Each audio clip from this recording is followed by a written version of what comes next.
Antes de mergulhar nesta história incrível, considere se inscrever no canal e ativar o sininho.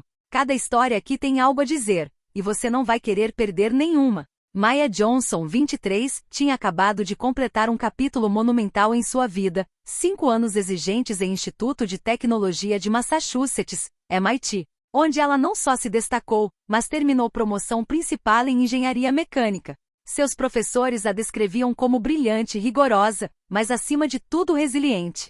Filha de um titã industrial, ela poderia ter conquistado qualquer coisa simplesmente por descendência. No entanto, Maya havia escolhido um caminho diferente, a do mérito puro, do silêncio e da sombra. Ela sempre soube que carregar o nome Johnson no mundo dos negócios era uma faca de 2 gumes. O nome abria portas, mas também prendia você a uma imagem, uma expectativa, uma caricatura.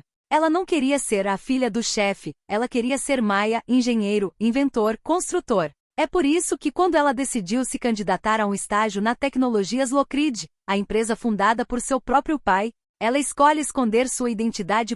Maya J. Carter, esse era o nome que aparecia em sua inscrição. Nenhuma recomendação, nenhuma nota escrita à mão por seu pai, nenhuma alusão à sua herança prestigiosa. Ela fez os testes de seleção como todo mundo. E passou. Com louvor, sem que ninguém soubesse que ela era filha de Ricardo Johnson, CEO da Lockheed, um bilionário respeitado na indústria da robótica e um homem discreto que nunca expôs sua vida privada. Mesmo dentro de sua própria empresa, poucas pessoas sabiam a aparência de sua única filha. Naquela manhã de segunda-feira de setembro, Maya apareceu em 7h45 no salão principal do passeio por Lockheed. Um arranha-céu de vidro e aço de 40 andares na Michigan Avenue no coração de Chicago. Ela usava um terno cinza escuro justo, elegante porém discreto, e sapatos de salto baixo discretos, porém impecavelmente engraxados. Seu cabelo, crespo e natural, estava preso em um coque arrumado na parte de trás da cabeça. Ela tinha apenas um leve brilho labial, um relógio simples no pulso e uma grande camisa preta que ela havia enfiado seu distintivo, seu plano de estágio e uma cópia de seu contrato. Ao entrar, ela olhou para o imenso átrio. Os lustres de grife pendurados no teto, os elevadores transparentes subindo em alta velocidade, o murmúrio abafado das discussões entre executivos de terno. Tudo exalava eficiência e ambição. Mas ela também notou algo mais, a aparência. Não estavam apenas curiosos. Eram ponderados, quase acusatórios. Uma recepcionista olhou para ela brevemente, trocou um olhar com a colega e depois desviou o olhar. Um homem de terno a olhou de cima a baixo, franziu a testa e apressou o passo. Maya não ficou surpresa. Ela sabia ser uma jovem negra, sozinha, em um ambiente predominantemente branco e masculino, sempre despertava suspeitas. Ainda mais nas esferas de poder. Ainda mais quando você não usava um distintivo visível. Ainda mais quando você usava sua cor com orgulho. Mas ela se manteve firme. Caminhou até a recepção, abriu a blusa lentamente, pronta para se apresentar. Foi então que Carl Whitmore, o gerente de operações, o viu do mezanino de vidro no primeiro andar. Ele franziu a testa imediatamente. Um homem branco na casa dos 50 anos, com cabelos grisalhos sempre penteados para trás, Carl era conhecido por sua eficiência, mas também por sua autoridade inabalável e suas fortes ideias sobre quem pertence aonde. Vestindo um terno azul marinho de 3 peças perfeitamente cortado, ele desceu as escadas lentamente, cada passo ecoando firmemente no saguão. Seu olhar era frio e já carregado de preconceito. Ele se aproximou de Maya como alguém se aproxima de uma intrusa. Senhorita, ele disse em um tom seco e cortante. O departamento de manutenção não é por aqui. Você deveria ir pela porta dos fundos. Sua voz ecoou pelo saguão, seca e presunçosa. Várias cabeças se viraram. Funcionários de terno, secretárias, recepcionistas. Olhos se voltaram de Maya para Whitmore, hesitantes, tensos. Maya respirou fundo lentamente. Ela já ouvirá esse tipo de frase mais de uma vez na vida, mas ouvi-las ali, naquele lugar onde trabalharia, onde acreditava que seria reconhecida por seu conhecimento, acendeu uma chama silenciosa dentro dela. Sem levantar a voz, ela respondeu: Eu não trabalho em manutenção, senhor. Estou aqui para o meu primeiro dia de estágio em engenharia, no departamento de pesquisa e desenvolvimento. Ela tirou o distintivo calmamente, estendendo a mão com confiança. O cartão laminado brilhava à luz do corredor. Trazia um nome apropriado, Maya J. Carter, estagiário de P&D datado. Assinado. Autêntico. Carl ergueu uma sobrancelha, estreitando os olhos com desconfiança. Deu uma olhada no mapa, ou pelo menos fingiu. Então, sem nem mesmo parar para ler, ele arrancou das mãos dela com um movimento brusco, como se quisesse se livrar de algum resíduo e jogou-a no chão. Não sei quem te deu isso, mas aqui não recrutamos as escondidas.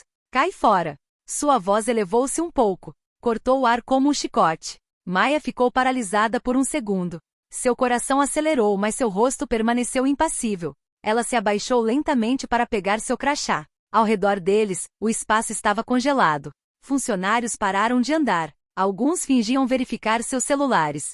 Outros fingiam ler um arquivo. Todos ouviram.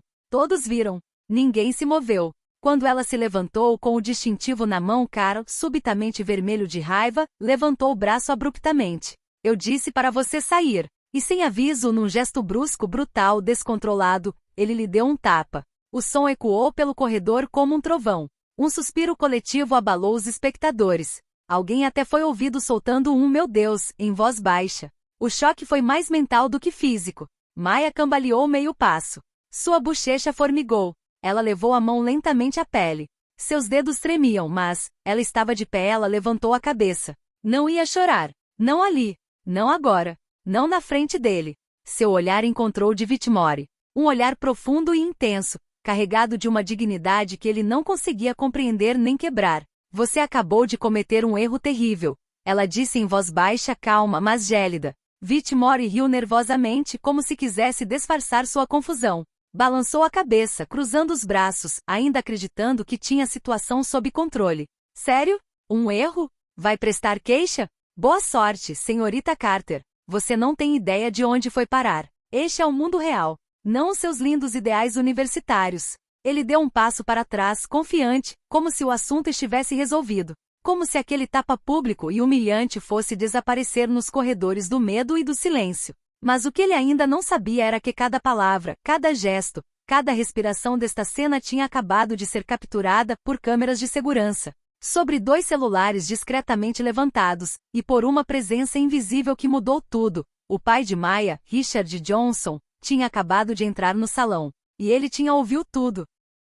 Mal se passaram alguns segundos desde o tapa. O silêncio pairava pesado no saguão da Torre Lockridge. Todos os olhos estavam fixos em Maya, que permanecia imóvel, ainda segurando seu distintivo.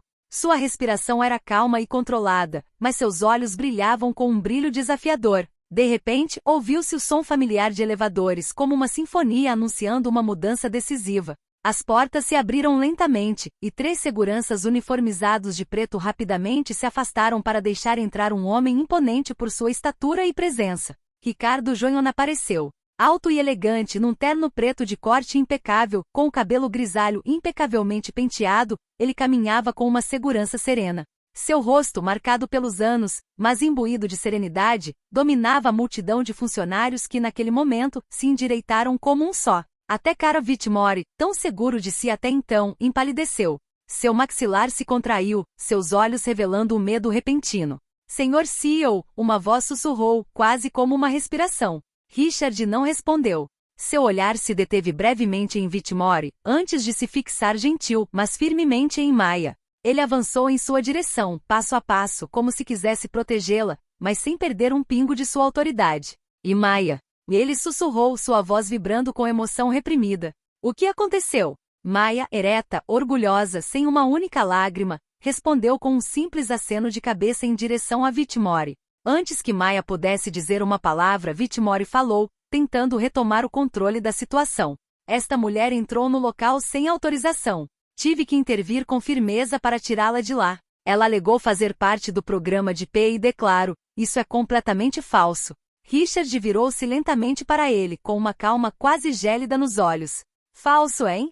Sem dizer uma palavra, ele se aproximou de Maya e gentilmente pegou o cartão de acesso que ela havia pegado. Ele o examinou de todos os ângulos, roçando o plástico com os dedos. Então, com um gesto dramático, ergueu o cartão para que todos vissem. Este mapa foi gerado pessoalmente pelo meu escritório. O silêncio caiu como um cobertor de chumbo. Então, com uma voz suave, mas afiada como uma lâmina, ele acrescentou. E para sua informação, Sr. Whitmore, esta jovem é minha filha. Um clarão passou pelo rosto de Cara. A palidez tornou-se lívida. Sua filha, ele gaguejou, sua voz cheia de confusão e medo. Mas, ela usou um nome falso, eu não poderia saber. Richard olhou diretamente nos olhos dele, o silêncio se prolongando. Você não precisava saber. Só precisava demonstrar respeito. O que você não fez? E levantou a mão para ela. O saguão estava congelado. Todos os funcionários ouviam, atentos a cada palavra. Vários pegaram discretamente seus celulares para filmar, registrar e documentar aquele momento histórico. Richard se virou para um segurança perto das câmeras. Recupere a gravação. Imediatamente. Então seu olhar duro retornou à cara. Você está suspenso com efeito imediato. Suas ações constituem racismo, violência física no local de trabalho e abuso de poder. Cara tentou protestar, desculpar seu gesto. Eu não sabia.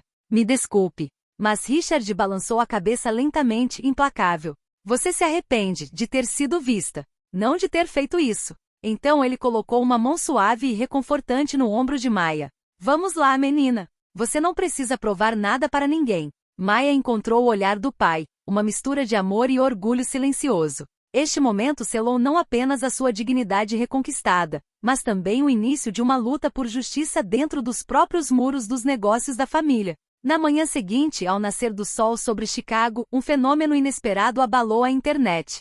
O vídeo do tapa, seguido pela chocante revelação da identidade de Maya, foi compartilhado em diversas redes sociais por testemunhas anônimas e funcionários que o apoiaram. Em poucas horas a filmagem viralizou. A hashtag Maya Johnson explodiu no Twitter, Instagram, TikTok e Facebook. Milhares de internautas, de cidadãos comuns a influenciadores e jornalistas, condenaram unanimemente as ações de Cara Whitmore. Os comentários denunciaram o racismo sistêmico, a brutalidade oculta sob a fachada de sucesso e a hipocrisia de empresas que ostentam orgulhosamente a bandeira da diversidade, sem nunca respeitá-la verdadeiramente. Mensagens pungentes chegaram. Se isso aconteceu com a filha do CEO, imagine o que outros estão passando sem uma rede ou proteção. Este não é um incidente isolado, é um sintoma. Parabéns a Maya pela sua coragem. Todos nós devemos apoiar esta causa. A pressão aumentou tão rapidamente que Tecnologias Lockheed foi forçado a reagir publicamente. À tarde, um comunicado oficial foi publicado em seu site, repercutido por todos os meios de comunicação. Nossa empresa falhou em seus princípios. Respeito, dignidade e igualdade estão no cerne dos nossos valores. Esse comportamento, tão inaceitável quanto chocante, jamais será tolerado. O Sr. Cara Whitmore não faz mais parte da nossa força de trabalho. Pedimos desculpas a Maya Johnson, não por ser filha do nosso CEO, mas por ser uma mulher brilhante, merecedora e compassiva. Nenhum funcionário, independentemente do cargo, merece o que ela passou. Mas Maya permaneceu em silêncio. Tomada pela emoção, ela inicialmente recusou qualquer entrevista ou aparição pública. Ela queria que o foco permanecesse no cerne do problema, não nela. 2 semanas depois, quando a tempestade da mídia diminuiu, ela se manifestou com um poder e uma precisão que tocou milhões. Sobre LinkedIn, ela publicou uma carta aberta que se tornou viral. Eu não sou uma exceção. Sou uma mulher negra brilhante e ambiciosa, como tantas outras. A cor da minha pele nunca deve definir meu lugar no mercado de trabalho. O que eu vivi, outros vivenciam todos os dias sem que o pai seja CEO. E esse é o verdadeiro problema. Ela continuou com uma lucidez desconcertante. A verdadeira reparação não vem da punição, vem da mudança. Mudar mentalidades, modificar comportamentos, criar espaços onde a diversidade não seja apenas um slogan, mas uma realidade vivida. Esta é a luta que escolho hoje. Não por mim, mas por todos aqueles que nas sombras esperam por um futuro mais justo.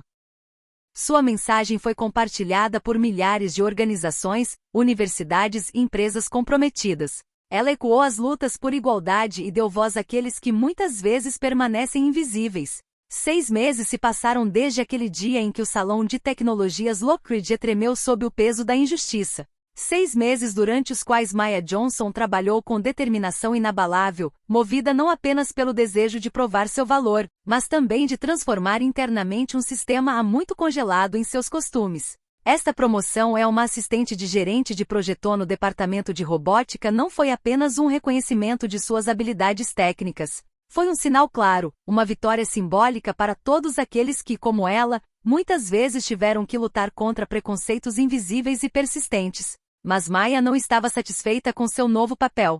Com o apoio inabalável de seu pai, Richard Johnson, ela tomou a iniciativa de criar vários programas inovadores e ambiciosos. O primeiro foi um programa de recrutamento anônimo, com o objetivo de garantir que os candidatos sejam avaliados apenas por suas habilidades, sem que seu nome, origem ou histórico pessoal influenciem o julgamento. Esse sistema, inovador em uma empresa tão prestigiosa, rapidamente permitiu descobrir talentos antes invisíveis, perfis brilhantes muitas vezes marginalizados por preconceitos inconscientes. Paralelamente, Maya lança um comitê interno de combate à discriminação, composta por funcionários voluntários de todos os departamentos, todos comprometidos com uma cultura corporativa mais inclusiva e respeitosa. O comitê organizou sessões de formação, workshops de sensibilização, grupos de discussão e estabeleceu uma carta ética para lembrar a todos que o respeito é a pedra angular do sucesso coletivo. Esses esforços foram recebidos com entusiasmo pela maioria dos funcionários, mas também provocaram alguma resistência entre os mais conservadores. Maya enfrentou esses desafios com coragem, combinando com maestria firmeza e empatia. Para simbolizar essa profunda transformação, uma sala inteira no centro de pesquisa foi renomeada Laboratório Maya J. Carter, para cada mulher que ignoramos, cada jovem que envergonhamos, cada voz que tentamos silenciar. Esta sala se tornou um lugar de inspiração, inovação e um lembrete constante de que toda pessoa merece ser ouvida. Na entrada da sede, no salão onde tudo começou, uma nova inscrição foi gravada em mármore. A grandeza de uma pessoa não se mede pela marca dos seus sapatos, mas pela maneira como trata os outros. Essa frase, agora o mantra da Lockheed Technologies, lembrava a todos os visitantes que a verdadeira excelência não está nos títulos ou nas aparências, mas na dignidade e na humanidade que cada um carrega. Para Maya, essa jornada foi muito mais do que um sucesso profissional. Foi uma luta por justiça, uma missão de esperança e a promessa de que um dia todo talento, independentemente de cor ou origem, poderia florescer livremente.